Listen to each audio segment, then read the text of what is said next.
Hi, I'm Carrie Leary, the Nutrition Resource Manager for the Regional Food Bank of Northeastern New York. Welcome to Meeting the Health Needs of Your Guests. Handouts and a copy of today's presentation are available for download in your control panel. We're also going to be recording today's workshop. Everyone is on mute with no camera. Please use the question box in the control panel to ask any questions. I do have Kristen Bob, just say yes to fruits and vegetables, nutrition educator, sitting in the room with me to answer any questions that come up as they arise. And today, the workshop should last about an hour. So we are going to be first talking about MyPlate, just so you have a basis of understanding of what a healthy diet should look like. And then we're going to jump into the chronic diseases of hypertension, type 2 diabetes, poor dentition, gluten intolerance, and celiac disease. Before we do that, I do have a question for you guys, just so I can get a feel for what your community members are expressing as a concern. So there's a question that showed up on your screen. Kristen's given me the eye of no, it did not. Why? There we go. Okay. So basically, which of the following issues have your community members expressed that they have an issue with, whether it be hypertension or high blood pressure, type 2 diabetes, poor dentition, and gluten intolerance or celiac disease? So I'm going to give you about another 30 seconds to make sure everybody has a chance to record their answer. Interesting.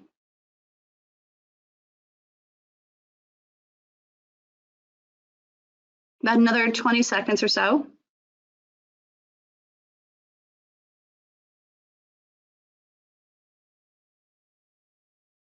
Need the Jeopardy theme song, don't we? Okay. So it looks as though 67% said hypertension, high blood pressure. Also 67% of, say, your clients have diabetes. Numbers are changing. 30% poor dentition and 59% gluten intolerance or celiac disease. Interesting. Okay, so talking about MyPlate. Now, when I was growing up, I'm showing my age, but we had the basic 4 food groups. Okay, but then in 1992, they came up with the first food guide pyramid. And you can see how each category has different sizes, trying to indicate how much you're supposed to have from each category. Within science, research, knowledge advanced, we came up with MyPyramid. And this was released in 2005. And you see it has different size colored stripes. The bigger the stripe is supposed to indicate the more that you need from that food group. It also had steps along the side of the pyramid. The steps indicate, one, the importance of physical activity, but also the acknowledgement that it may take you many small steps to get to where you need to be. However, many people found that confusing. So we've now gone to MyPlate. MyPlate was introduced about 10 years ago, and it's released. It's an icon to serve as a reminder for healthy eating. It's not intended to provide specific messaging. It shows what a healthful meal should look like at a quick glance. So we're going to break down MyPlate. So the first part is you want half of your plate to be fruits and vegetables. And if you look at the picture, it's actually a little bit more vegetables than fruit. Okay, but this is a rough guide. You want to focus on whole fruits and vary your vegetables. So when you're looking at your fruits, any fruit or 100% fruit juice counts as part of the fruit group. The fruit may be fresh, canned, frozen, or dried, and it may be whole, cut up, or pureed. Adults should aim for 2 cups of fruit per day. And 1 cup of fruit is going to be a small apple, a large banana or orange, and 8 ounces of 100% fruit juice. We do encourage you to limit that fruit juice to 1 cup a day, simply because the juice does not have all the fiber that the whole fruit would have. And about 80% of the United States population does not meet the fruit recommendations. Then we move into our vegetables. So any vegetable or 100% vegetable juice counts as a member of the vegetable group. Again, raw or cooked, fresh, frozen, canned, or dried, and they may be whole, cut up, or mashed. Adults need 2.5 to 3 cups a day of vegetables. And 1 cup of vegetables is either 2 cups raw or 1 cup cooked spinach or dark leafy greens, 2 medium carrots, 1 cup cooked beans, whether they're whole or mashed. Within the vegetable category, they're broken down based on their nutrient content, and there's 5 subgroups. We have your dark green vegetables, your red and your orange vegetables, your starchy vegetables. Now, if you have diabetes, you will probably be counting those starchy vegetables, potatoes, corn, peas, as a starch or as a carb. If you are not diabetic, they are a vegetable. We also have beans, peas, and lentils, which all of those could be considered either a protein or a vegetable. But we're not talking green beans or green peas or even jelly beans. And then, of course, there's the other vegetables. Grains make up about 1/4 of your plate. And the guidance is that you want half of your grains to be whole grains. So grain is any food that's made from wheat, rice, oats, cornmeal, barley, or another cereal grain. Bread, pasta, oatmeal, breakfast cereals, tortillas, and grits are examples of grain products. Adults should aim for 6 to 8 ounces of grains per day, which doesn't mean anything to anybody. So let's say an ounce of grains is a slice of bread, 1 cup of ready-to-eat cereal, a 1/2 cup of oatmeal, a 1/2 cup of cooked rice, cooked pasta, or cooked cereal. There are subgroups within the grains. They're either whole grains or refined grains. Examples of whole grains are your whole wheat flour, your bulgur, which is cracked wheat, oatmeal, whole cornmeal, and brown rice. Your refined grains are your white flour, your white bread, your white rice, your degermed cornmeal. But as a reminder, you want at least half of the grains that you eat to be whole grains. Now, a food is 100% whole grain, only if the grains it contains are whole grains. So if you have wheat bread, that is not necessarily a whole grain unless it says whole wheat as the first ingredient. And while most Americans meet recommendations for the total grain intake, 98% fall below the recommendations for whole grains. All right, we are now looking at your protein and your dairy. You can see the protein is about 1/4 of your plate, and the dairy is that little cup of milk on the side. If you are a food pantry joining us, we've combined the 2 categories into one for HipNap purposes. If you are a meal program, they are 2 separate food groups. In terms of the protein, all foods made from meat, poultry, seafood, beans, peas, lentils, eggs, processed soy products, nuts, and seeds are considered part of the proteins group. Adults should aim for 5.5 to 6.5 ounces of protein per day. 1 ounce of protein is 1 egg, 1/4 cup of tofu, cooked beans, peas, or lentils, 1 tablespoon of nut butter, or 1/2 ounce of nuts, which is about the same as like 12 almonds, 24 pistachios, or 7 walnut halves. An ounce of meat is considered an ounce of protein. Now, I said most fast food burgers are about 1.6 ounces. That's if you're going like to the dollar menu or the kids meal size burger. An ounce of chicken, but keep in mind an average chicken breast now is 6 to 8 ounces each. Okay, and a can of tuna has about 3 to 4 ounce equivalents. And so while we generally overall get enough protein, we consume way too much meat, poultry, and eggs, and not nearly enough seafood or beans, nuts, seeds, and soy. Looking at the dairy, all fluid milk and milk products made from milk are considered part of this food group. Foods made from milk that retain their calcium content are part of the group. Adults should aim for 3 cups of dairy per day. What counts as 1 cup of dairy? That's 1.5 ounces of hard cheese, cheddar, mozzarella, Swiss. 1 1/4 cups of cottage cheese. 1 cup of milk or calcium fortified soy milk. So for those of you who choose dairy alternatives, the fortified soy beverages, soy milk, are included as part of the dairy group because they're similar to milk based on the nutrient composition and in their use in meals.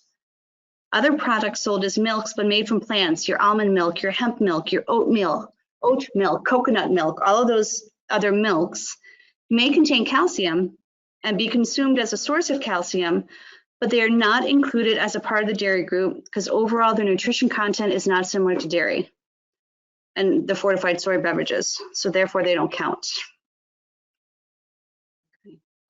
When choosing dairy, you want to switch to low-fat or fat-free options, such as the low-fat or fat-free skim milk, your unflavored soy milk, your low-fat cheese. Never go fat-free cheese. The taste is just not good there. Low-fat cottage cheese, low-fat yogurt. And again, I would ask that you probably not do the fat-free yogurt because when you have the fat-free yogurt, they tend to put the artificial sweeteners in it. Okay, moving on still. Any questions so far, Kristen? No, you guys are all doing great. Glad to hear it. You also want to limit your foods and beverages that are higher in added sugars, saturated fat, and sodium. So we're going to talk about a healthy eating pattern. A healthy eating pattern limits the added sugars to less than 7 to 10% of calories per day. Added sugars currently account for more than 13% of total calories per day. The major sources of added sugars in the typical United States diet are sugar-sweetened beverages, mostly your soft drinks, fruit drinks, and your sport drinks or energy drinks, but also desserts and sweet snacks, sweetened coffee and tea, as well as candy. And it should be noted that replacing added sugars with low and no-calorie sweeteners may reduce your calorie intake in the short term and aid in weight management, but questions still remain about their effectiveness as a long-term weight management strategy. So a healthy diet also limits saturated fat to less than 10% of calories per day. Replace the saturated fats, your high-fat meats and butter, with unsaturated fats, your lean meat, poultry and eggs, nuts and seeds, grains and oils. Current average intakes of saturated fat are 11% of calories. The main source of saturated fat in the US includes sandwiches, which is defined as burgers, tacos, and burritos. Did you know a taco was a sandwich? Desserts and sweet snacks, rice, pasta, other grain-based mixed dishes. So saturated fat is commonly found in higher amounts in the high-fat meat, your full-fat dairy products. Animal products is where you're going to find your saturated fat, as well as butter, coconut oil, palm kernel, and palm oil. The foods lower in saturated fat include your fat-free or low-fat milk instead of 2% or whole, your lean rather than your fatty cuts of meat.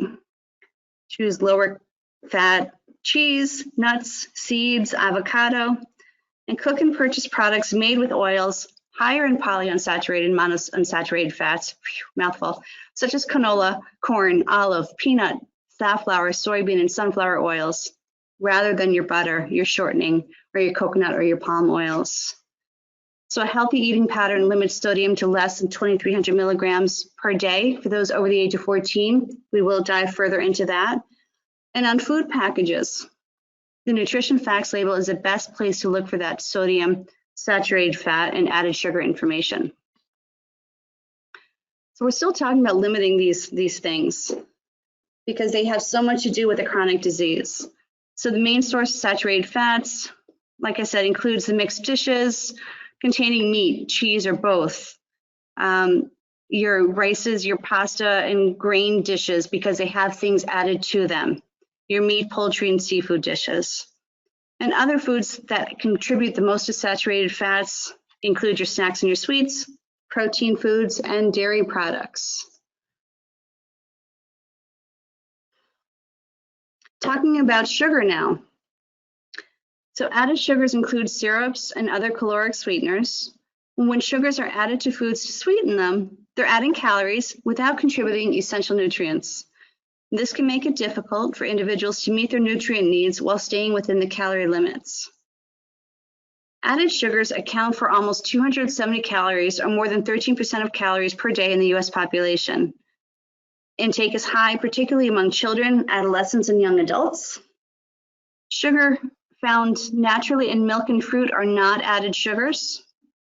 And the two main sources of added sugars in the US diets are beverages and snacks and sweets. I have a question for you guys. See if I do better launching it this time. How many grams of sugar are in a 16.9 ounce bottle of cola?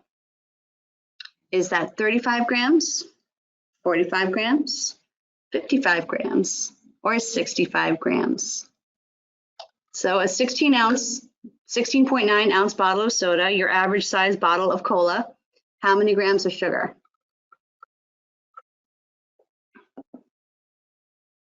Give you about another 30 seconds.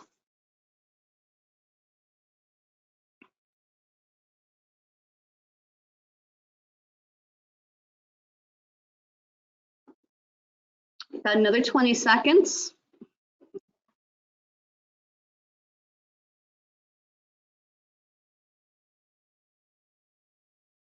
Boy, time goes slowly when you're just looking at the little seconds tick by. I'm going to close out the poll, and about half of you got it right. The answer is 55 grams of sugar is in a 16.9 ounce bottle of cola. To put that into perspective, that means it's 13.75 teaspoons of sugar, 220 calories. But to visualize it, that's a quarter cup of sugar being added to that 2 cups of liquid. So that's how much sugar we're drinking every time we have a bottle of soda. I mentioned looking at the nutrition facts label. You can see where they now break out the added sugars. So for whatever food product it is we're looking at here, the total sugars are 12 grams of sugar, but the added sugar is 10 grams, meaning there are 2 grams of naturally occurring sugar, whether it be milk or fruit or something else, and 10 grams have been added. But you can also use this to be checking how much saturated fat, how much sodium, and other things are in your diet or the food that you're eating. Here's some other names for added sugar. I'm not going to read through them, but boy, there are a lot. So when you're reading the list of ingredients, these are some of the things you want to be looking for, as well as looking at that nutrition facts label for added sugars. This is certainly not an all-inclusive list. All right, talking about sodium now. The current average intake of sodium in the US is about 3,400 milligrams of sodium per day, and leading health authorities agree this is too much. So most sodium comes from the salts added during commercial food processing and preparation. Again, it's in those mixed food dishes, your burgers, sandwiches, tacos, rice, pasta, grain dishes, pizza, meat, poultry and seafood dishes, and soups. I have another question for you. Coming fast and furious now. So this question is, how many milligrams of sodium are in 1 teaspoon of salt? I'm going to give you about a minute to answer the question.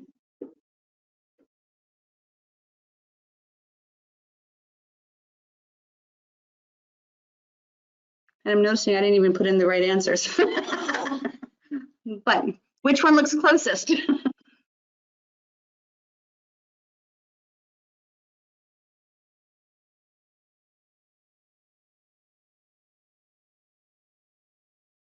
Okay, about another 20 seconds. And again, please make sure that you're using the question box to answer any questions. I know right now it's just kind of boring information, but we do want this, I do want to be able to answer any questions you may have. All right, I'm going to close the poll out. The correct answer is not 2,000 milligrams like I had typed, but about 2,300 milligrams of sodium per teaspoon of salt, whether it's table salt, kosher salt, or even sea salt. They all have about the same amount of sodium, 2,300 milligrams per teaspoon. Hello. So kind of just start summing up MyPlate. You want to find your healthy eating style and maintain it for a lifetime. Everything you eat and drink over time matters. The right mix can help you be healthier now and in the future. Focus on making healthy food and beverage choices from all 5 food groups to get the nutrients that you and your clients need. And building a healthier eating style can help you avoid overweight and obesity and reduce your risk of diabetes, of diseases such as heart disease, diabetes, and certain cancers. Customize and enjoy and enjoy the nutrient-dense foods and beverage choices to reflect personal preferences, cultural preferences, and budgetary considerations. They've gone tech savvy. There is an actual app put out by the government, the MyPlate section of the government. The Start Simple with MyPlate app. It allows you to set simple food goals, check off your completed goals, earn badges. You can also use the MyPlate plan to personalize your food plan based on your age, your sex, height, weight, and physical activity level. And it will tell you roughly how many calories you need to either maintain, gain, or lose weight. We have hypertension and heart disease, and that's where we're going to start. Okay, so high blood pressure is defined as blood pressure that's above 130/80. Having high blood pressure puts you at risk for heart disease and stroke, which are the leading causes of death in the United States. This is just a very cheerful slide. Almost half American adults have high blood pressure. And if you remember the numbers in the video, that number is higher for those in the population that you are serving. Roughly 1 in 3 American adults have pre-hypertension, meaning their blood pressure is getting closer to being that above 130/80. But only about 1 in 4 people with high blood pressure have it under control. So high blood pressure was a primary or contributing cause of death for almost 500,000 Americans in 2018, almost 1,000 deaths a day. So heart disease can be heart attack, can be stroke, heart failure, arrhythmia, heart valve problems. And every year, more than 800,000 Americans have a heart attack, about 1 every 40 seconds. Of those, more than 600,000 are the first time, and 200,000 are in people who already had a heart attack. About 655,000 people die every year of heart disease, 1 in every 4 deaths. And it's a leading cause of death for both men and women. So high blood pressure, high cholesterol, and smoking are key risk factors for heart disease, and about half of Americans have at least one of these 3 risk factors. There are several other medical conditions and lifestyle choices that can also put a person at a higher risk for heart disease, including diabetes, overweight and obesity, poor diet, physical inactivity, stress, as well as excessive alcohol use or smoking. When looking at a heart-healthy diet, you want to make sure you have plenty of fresh fruits and vegetables and fewer processed foods. You're choosing foods that are low in saturated fats, trans fat, cholesterol, and high in fiber. And you're limiting your salt to help lower your blood pressure. Now, sodium is a mineral that can contribute to hypertension. Sodium is found in salt. So technically, we want to limit the sodium to help lower the blood pressure, but salt is what we all know. So while sodium can occur naturally in a number of foods, today we're focusing on limiting the salt that's added to the diet in a variety of forms. About 70% of the sodium you eat comes from processed packaged foods and restaurant foods. It does not actually come from what you add at the table.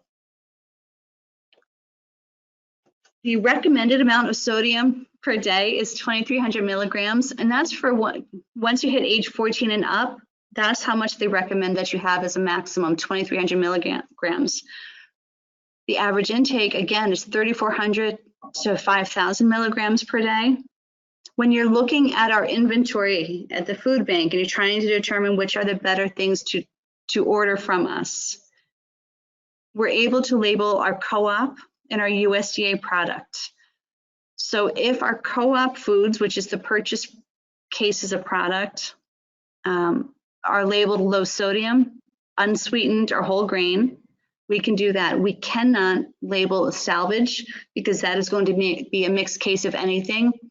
And our donated product, while it's entire cases of something, it's in and out so quickly, we don't have the manpower to keep up with labeling that.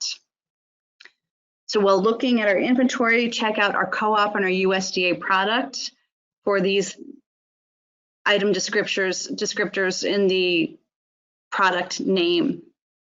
You also want to keep an eye out for the asterisk in our co-op inventory, depending how you're looking at our inventory, and always check for the USDA canned produce. If ordering via PWW, look for the yes in the state grant column. What does that mean? That means if you are looking at the inventory that we post on our website 3 days a week, Monday, Tuesday, and Friday morning, It's when you're clicking on the inventory button on our website. This is what it would look like. In the middle of the page, well, you can see here we have the co-op peas labeled for low sodium. And in the middle of the page, we have yes, meaning that everything there is HIPNAP eligible and it is low sodium. Notice the instant potatoes do not say low sodium because they're not, but they are still HIPNAP eligible. You might be looking, there's two ways to look at our inventory once you log into PWW. You can print the shopping list, which is going to print out a list for you or a PDF that was current at the moment that you hit that button. Okay, so it's a more current version of the one we just looked at, but you can see it looks different. Again, we're labeling our co-op product, but our fruit here, we're marking it as unsweetened. Okay, we're saying yes in the state grant column or no in the case of the co-op pears because they're packed in light syrup. And finally, if you're looking at our inventory because you've signed in to place an order, it is going to look like this. Here we're looking at whole grain co-op Raisin Bran. You can see it's co-op in a couple of different places. And this column here tells you what is eligible and what is not. Now it gets really confusing with Raisin Bran. Raisin Bran tends to have either sweetened flakes or sweetened raisins. So HIPNAP has decided that the co-op Raisin Bran is not HIPNAP eligible. But even though you can't pay for it with HIPNAP funding, it is still a whole grain food. Now, to make it even more confusing, right below that, you see the total Raisin Bran, which is HIPNAP eligible. It's not marked as whole grain. That's because that's a donated product. It's not in our inventory long enough for us to have the manpower to go out and market. But HIPNAP's requirements for salvage and donated are less restrictive than they are for co-op or USDA. So while HIPNAP will not pay for the purchased co-op Raisin Bran, it will let you pay for the donated Raisin Bran. And boy, I hope that made sense to all of you. But that's kind of how you look at our inventory to determine for some key points of what you're going to find that's low sodium, unsweetened, whole grain. Now, when feeding people who have hypertension in the emergency feeding world, you always want to choose more fresh fruits and vegetables when possible. Choose your plain frozen vegetables and fruits. Your low sodium canned vegetables or canned beans, which means they have less than 140 milligrams of sodium per serving. And if they are not low sodium, you can rinse them in a colander to rinse off a lot of that extra sodium to reduce the sodium content.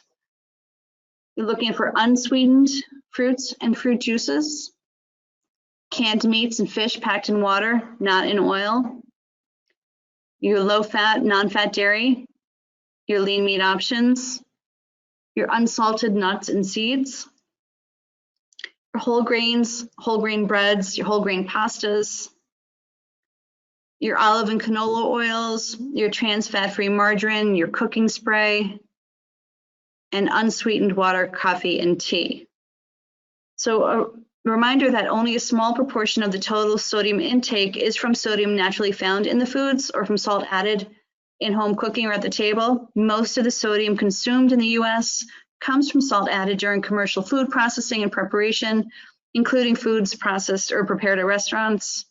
So choose whole foods instead of processed when possible. If your guests or your clients struggle with how to prepare those foods, remember we have Just Say Yes to Fruits and Vegetables, a nutrition education program. So they can come in or work virtually with your guests and not only do a nutrition lesson, but also show them how to prepare simple recipes as well. Some other tips are you're buying your low sodium, reduced sodium, no added salt products. You're looking for fresh, frozen, or canned vegetables without added salt, sauces, or seasonings. You're rinsing your canned vegetables and beans, like I mentioned before. Choosing fresh or frozen poultry, seafood, and lean meats instead of the pre-seasoned, prepared, or ready-to-eat products. Cook more often at home to control the sodium in your food. And add herbs and spices instead of salt to recipes and dishes. So here is a website that you can check out for some additional resources. And we are going to move on. Any questions yet? Could they get a link to the video? The link to the video, if you're able to download the handout, it should be in there. And if for some reason that doesn't work, I will be happy to send it to you if you reach out to me. Thank you. Okay, we're going to talk about diabetes now. So what is type 2 diabetes?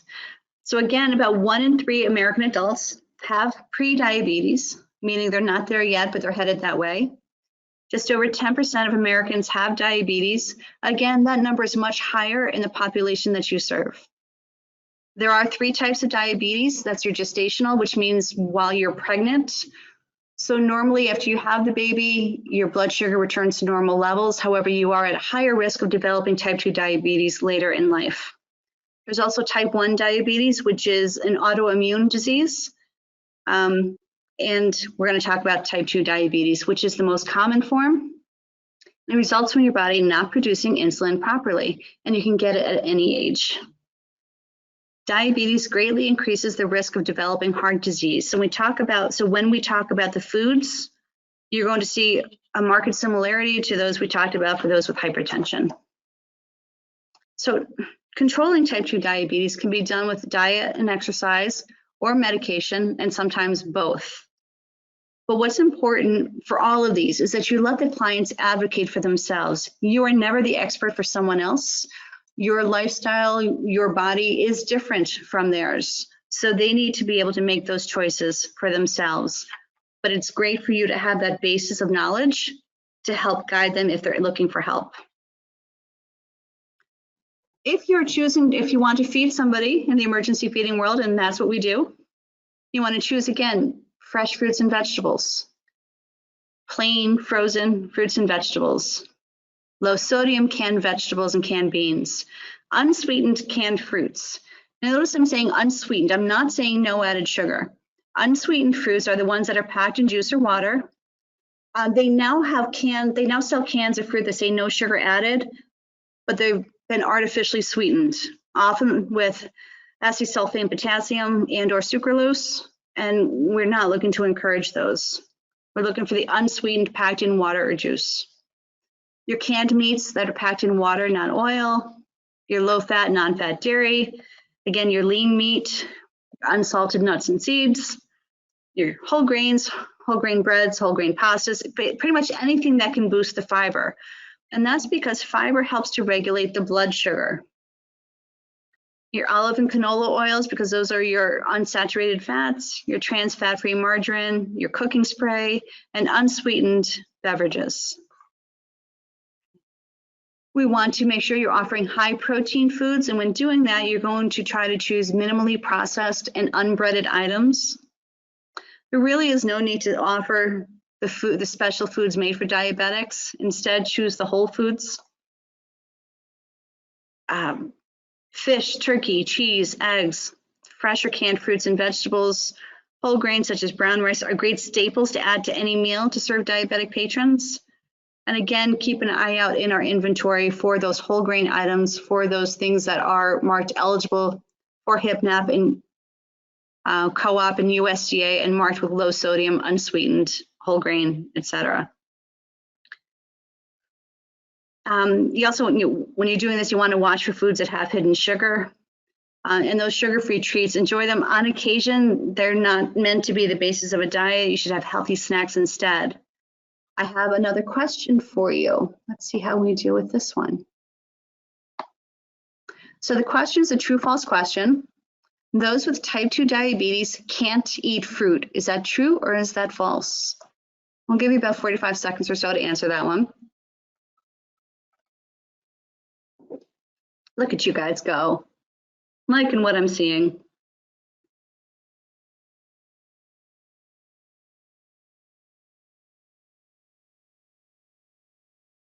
We're going to go for about another 20 seconds.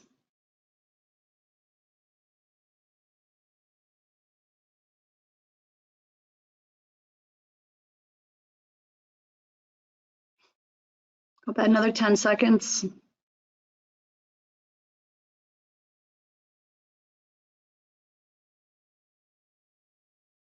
All right, I'm going to close it out.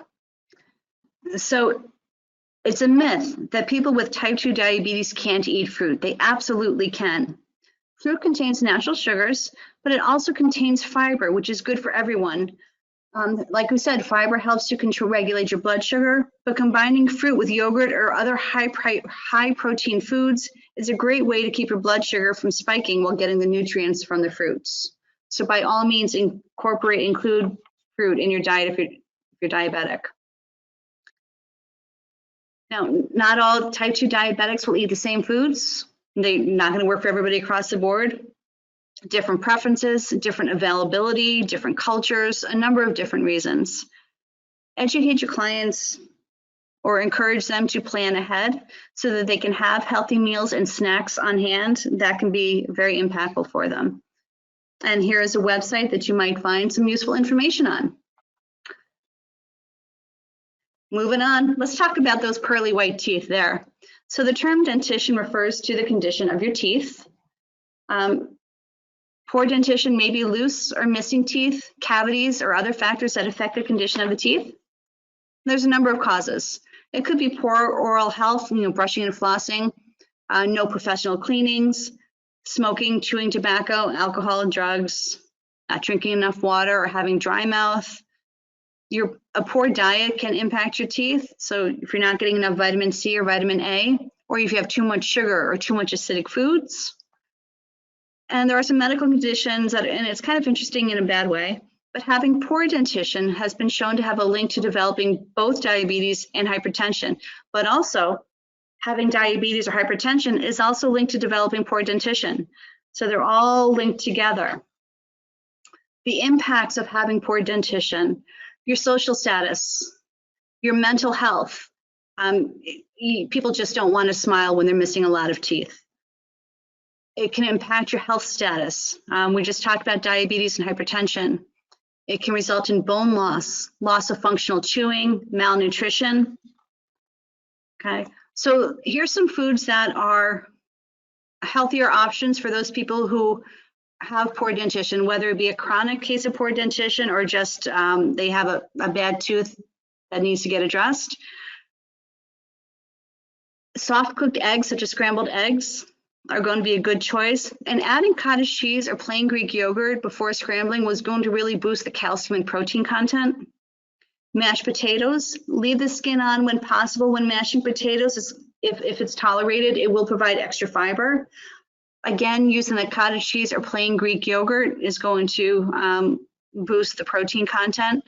Add canned pumpkin anywhere you can. Extra fiber, vitamin A. And you'd be surprised how little you can taste it in that mashed potatoes or other products while really boosting the fiber and the vitamin A.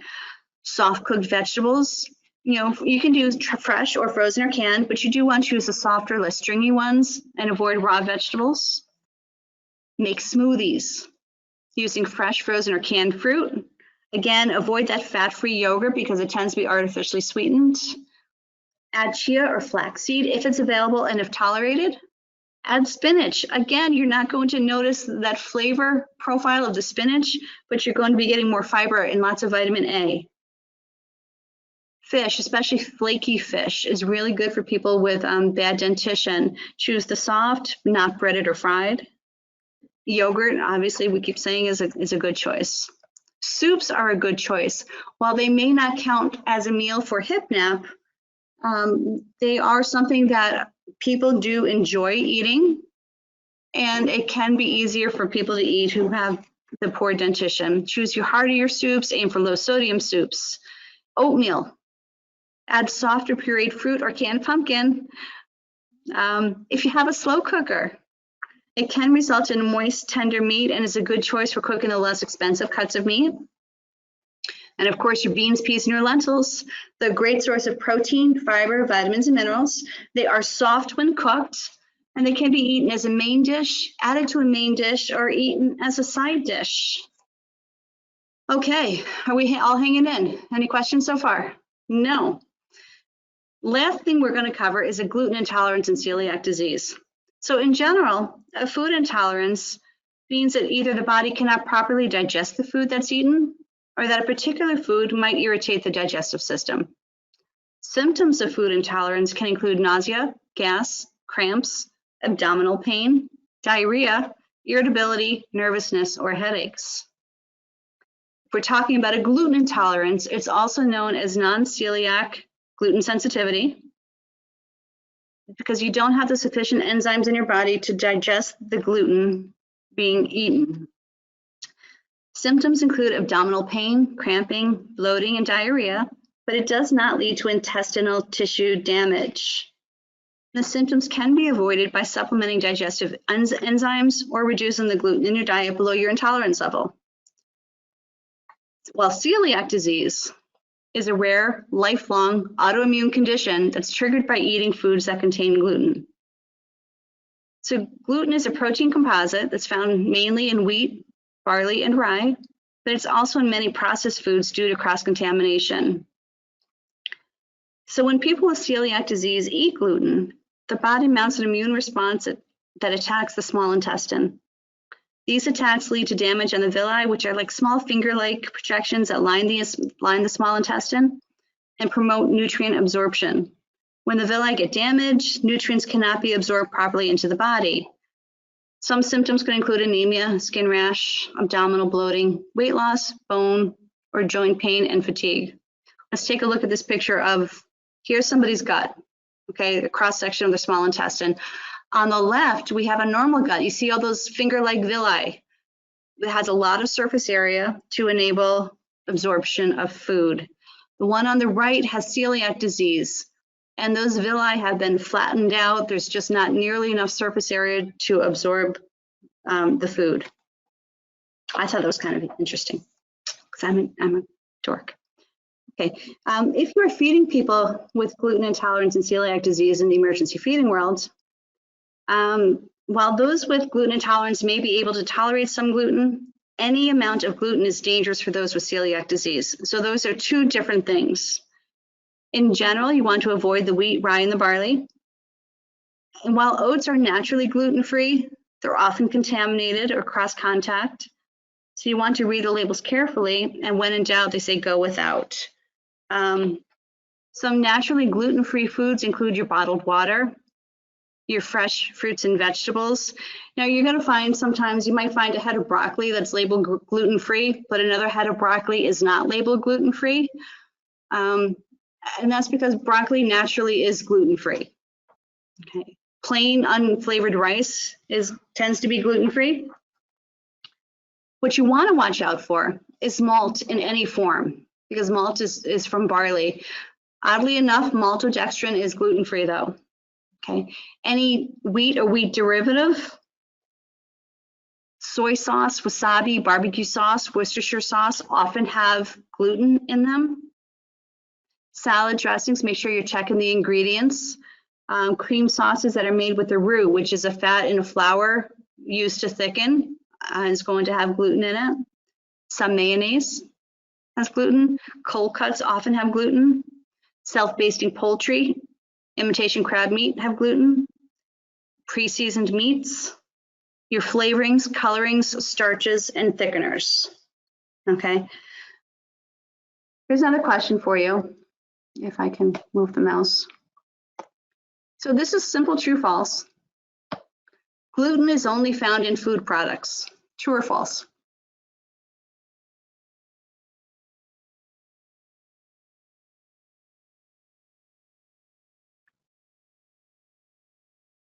And we'll go maybe another 30 seconds or so.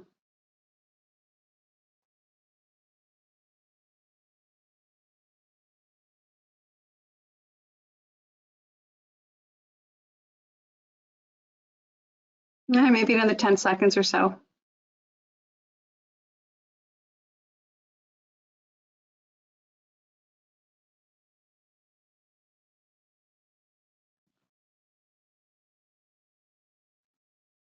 All right, I'm going to close it out.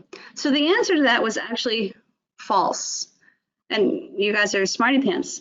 So it's not just food where you have to look for gluten. A lot of non-food also contains gluten. Lipsticks, lip balms, supplements, drugs and over-the-counter medications, vitamins, Play-Doh, your communion wafers, your oral care and dental products often can have gluten in them as well. So if you're preparing meals for those with gluten intolerance and celiac disease in the emergency feeding world, you have to worry about cross-contact. Cross-contact is when a gluten-free food or food product is exposed to a gluten-containing ingredient or food, which makes it unsafe for people with celiac disease to eat. There are many obvious and not so obvious sources of cross-contact, both at home and in restaurants and at other food service locations. There's even a risk of cross-contact before ingredients make it to the kitchen, such as during the growing, processing, and manufacturing processes, such as the oatmeal that I've mentioned a couple of times. And you can't cook gluten out of a food. So cross-contact can occur in a multitude of ways by using the same toaster or convection oven that you're cooking everything else in, grills, refrigerator doors, using the same spatula or knife to spread the peanut butter or condiments, buffets and serving lines, cutting boards, even fries that are cooked in oil that fried a breaded product can contaminate or cross-contact those fries, sponges and dish rags. So you want to make sure that you are storing your gluten-free foods separately from other foods.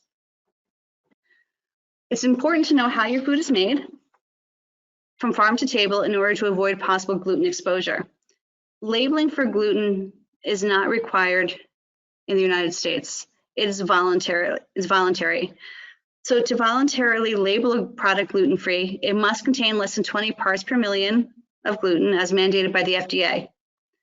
However, if a product is not labeled gluten-free, but you do not see any gluten-containing ingredients listed, this does not mean that it's under the same 20 parts per million threshold. It's because manufacturers are not required to call out the gluten in the food. Okay.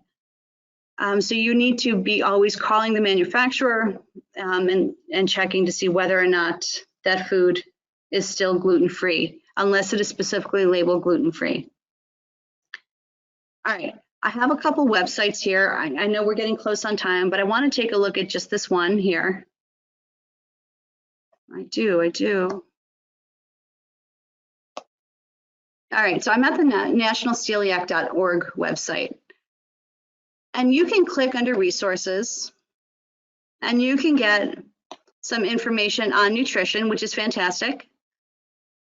But this website also has gluten-free food assistance as an option.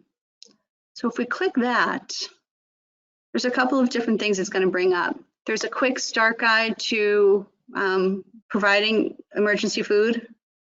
Okay. I know I'm going fast through this. There is an in-depth guide. Okay. You know, it talks about what people who are gluten-free can eat. It has a lot of information, but I'm scrolling down. This is an example of how they're storing their gluten-free food in this food pantry. They just have a couple of shelves set aside and labeled as gluten-free.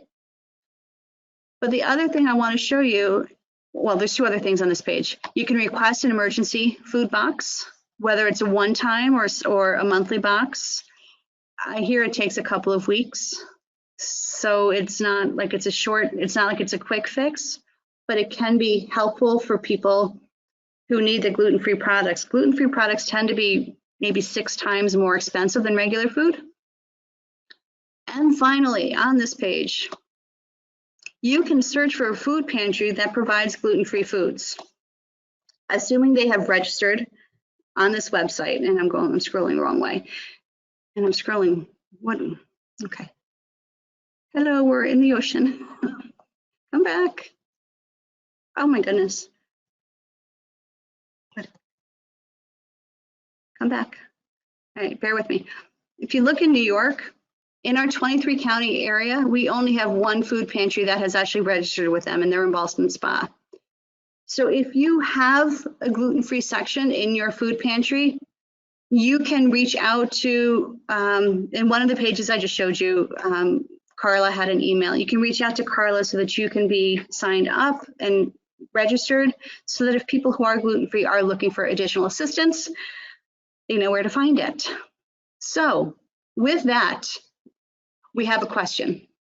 What occurs if someone with celiac disease accidentally eats gluten? Is it life-threatening? So what happens if somebody with celiac disease accidentally eats gluten? Is it life-threatening? It's not like a food allergy where immediately they might go into shock and die, but there's long-term consequences where there long-term damage to their intestines. It can result in cancer. So it's not an immediate effect, it's a buildup of effects over time. And the pain can be immediate. Are there any other questions? Look at that, it is 1 o'clock. I want to thank you all for joining us today. My hope is to have this recorded and posted on our website. If there's any questions, you can reach out to me at carriel@regionalfoodbank.net. So thank you very much.